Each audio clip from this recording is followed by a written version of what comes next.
Hello, எல்லோரும் எப்படி இருக்கீங்க? நல்லா இருக்கீங்கன்னு நம்புகிறேன். இந்த வாரம் நம்ம ஒரு மரவள்ளிக்கிழங்கில் பால்கப்பை எப்படி பண்ணுறதுன்னு பார்க்கலாம். சூப்பராக இருக்கும். குழந்தைங்களுக்கெல்லாம் ரொம்ப பிடிச்ச மாதிரி நல்லா ஒரு லைட்டாக ஒரு என்ன சொல்கிறது மைல்டு டேஸ்ட்டில் சூப்பராக இருக்கும்.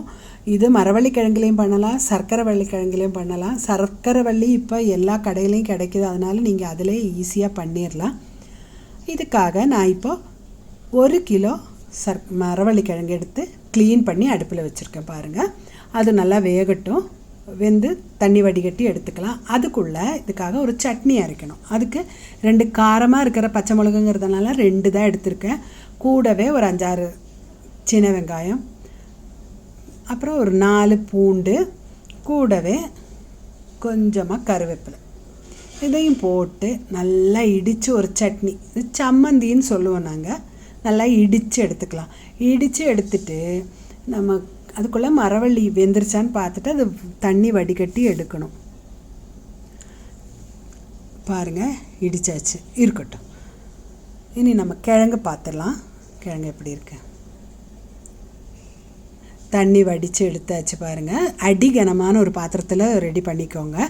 இது கூட இப்போ நான் 3 கப்பு தேங்காய் பால் நான் ஒரு பெரிய ஒரு மூடி தேங்காயை துருவி நல்லா மிக்சியில் போட்டு கொஞ்சம் தண்ணி நிறையா ஊற்றி அரைச்சி புழிஞ்சு எடுத்துருக்கிறேன். 3 கப்பு தேங்காய் பால். நீங்கள் தேங்காய் பால் எடுக்கிறது உங்களுக்கு கஷ்டமாக இருந்ததுன்னா பேக்கெட் பாலும் கூட எடுத்துக்கலாம், ஒன்றும் ப்ராப்ளம் இல்லை. அது நல்லா கொதி வரட்டும். கொதி வரும்போது கூடவே இந்த இடித்து வச்சுருந்தோம் இல்லையா, அந்த சம்மந்தி கூட போட்டுட்டு நல்லா கிளறி விட்டுருங்க. நல்லா கொதிக்கிற வரைக்கும் ஒன்றும் பண்ண வேண்டாம், இருக்கட்டும். பாருங்கள், நல்லா கொதி வந்துருச்சு. கொதி வந்த பிறகு கைவிடாமல் கிளறி விட்டுட்டே இருங்க. கிளறது மட்டும் இல்லை, நல்லா குத்தி விடுங்க. பாருங்கள், நல்லா நல்லா இப்படி குத்தி விட்டிங்கன்னா நல்லா அந்த கிழங்கெல்லாம் கரைஞ்சி வந்துடும். பாருங்கள், இது சர்க்கரை வள்ளிக்கிழங்குன்னா இவ்வளோ கஷ்டப்படணுங்கிற அவசியம் இல்லை, அது சீக்கிரம் தானாகவே கரைஞ்சிரும். பாருங்கள், ஓரளவுக்கு கரைஞ்சி வந்தாச்சு. பால் கொஞ்சம் கொஞ்சம் வற்றி வரும். பாருங்கள், உப்பு நம்ம கடைசியில் தான் போடுறோம். இப்போ ரெடி ஆகிடுச்சு. இனி நம்ம உப்பு போட்டுக்கலாம். ஒரு ஹீப்டு டீஸ்பூன் உப்பு போட்டிருக்கிறேன்.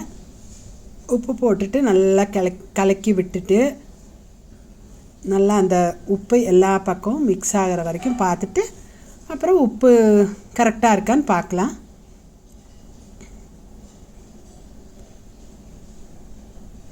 பாருங்கள், ரெடி ஆகிடுச்சு. இனி உப்பு பார்க்குறேன், எனக்கு கரெக்டாக இருக்குங்க உப்பு. அதனால் ஒரு ஹீப்டு டீஸ்பூன், அதுதான் 1 கிலோ மரவள்ளிக்கிழங்குக்கு கரெக்டு. ரெடி ஆகிடுச்சு. இனி இதுக்கு ஒரு தாளிப்பு தேவைப்படுது. அதுக்காக நம்ம ஒரு கரண்டி அடுப்பில் வச்சுருக்கோம். அதில் 1 டேபிள் ஸ்பூன் தேங்காய் எண்ணெய் ஊற்றிட்டு, தேங்காய் எண்ணெய் ஊற்றினா தான் நல்லாயிருக்கும், ஏன்னா தேங்காய் பாலில் தானே செய்கிறோம். கூடவே கொஞ்சமாக கடுகு, கூட 1/4 கப்பு சின்ன வெங்காயம் பொடி பொடியாக நறுக்கி அதையும் சேர்த்துருக்கேன். அது நல்லா வதங்கி வரும்போது கூடவே ஒரு 2-3 காஞ்ச மிளகாய் கிள்ளி போட்டு அதுவும் நல்லா வதங்கி அந்த காரம் இறங்கும்போது கொஞ்சமாக கருவேப்பிலை, அது எல்லாம் சேரும்போது ஒரு வாசனை வரும் பாருங்கள், சூப்பராக இருக்கும். இனி இதை நம்ம எடுத்து இந்த கிழங்கு இதில் ஊற்றிக்கலாம். பாருங்கள், அப்படியே நல்லா அழகாக இருக்குல்ல, சூப்பர் டேஸ்ட்டு தாங்க. கண்டிப்பாக செஞ்சு சாப்பிட்டு பார்த்தீங்கன்னா நீங்கள் விடவே மாட்டீங்க, அடிக்கடி செய்வீங்க. குழந்தைங்களும் நல்லா சாப்பிடுவாங்க. கண்டிப்பாக எல்லோரும் செஞ்சு சாப்பிட்டு பார்த்து எப்படி இருந்ததுன்னு கமெண்ட் பாக்ஸில் கமெண்ட் பண்ணுங்கள். அடுத்த வாரம் புது வீடியோவோட சந்திக்கும் வரைக்கும் வணக்கம்.